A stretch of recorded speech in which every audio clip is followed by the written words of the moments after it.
Sheriff Brown complains to Snoopy that all he ever does is eat and sleep, so he tells Snoopy to go to the library and find some books to read so he can apply himself. There, Snoopy finds a book on magic and, intrigued, checks the book out. After learning several tricks, Snoopy shows what he can do to Woodstock. This bothers the cat next door, so Charlie Brown tells Snoopy and Woodstock to calm down.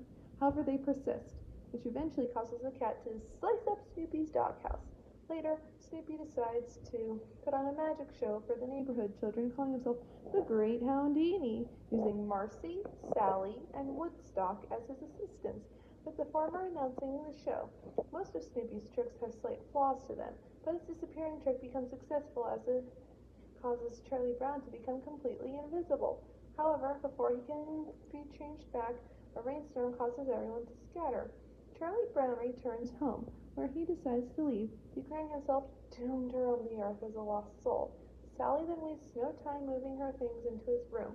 However, being responsible, Charlie Brown decides to feed Snoopy again. Confronted by his invisible owner, Snoopy is coaxed to try and make Charlie Brown visible again. Snoopy tries covering Charlie Brown in water and suds, but it washes off quickly. Snoopy then coats Charlie Brown in clay, to which Charlie comments, "I feel like a chocolate chip cookie," but the clay easily drips off his arm. Snoopy tries hurrying the clay with the hairdryer, but that also proves fruitless, as this then cracks off his body. Snoopy then settles on covering Charlie Brown in a sheet and a necktie.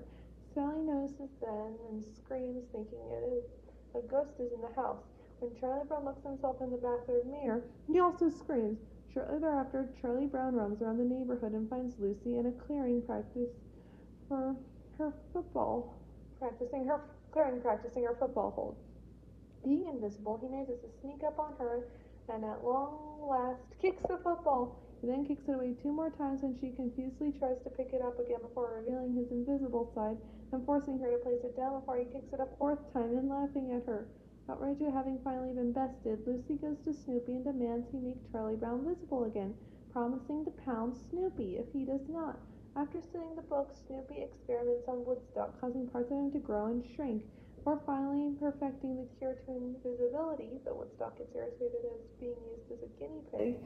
Snoopy then hops off his doghouse and goes searching for Charlie Brown, sending his de-invisibility powers hither and thither, hoping he will catch them. Eventually, Snoopy comes within range of Charlie Brown and brings him back to the world of visibility. However, Charlie Brown is oblivious to this, and he attempts this time to kick the football, are immensely foiled by Lucy. Even though he falls flat on his back, Charlie Brown still revels in the fact that he had previously kicked the football. Lucy scoffs at this, saying no one will believe him. When Charlie Brown suggests Snoopy will believe him, Lucy throws an insult to Snoopy as well. Angered by this, Snoopy causes Lucy to levitate into the air. Charlie Brown and Snoopy victoriously laugh, dance, and run away, leaving Lucy hanging in mid-air. As the Lucy remains up in the air until Linus comes by and uses his blanket to get her down. Lucy's left angered and humiliated about what happened to her and walks away.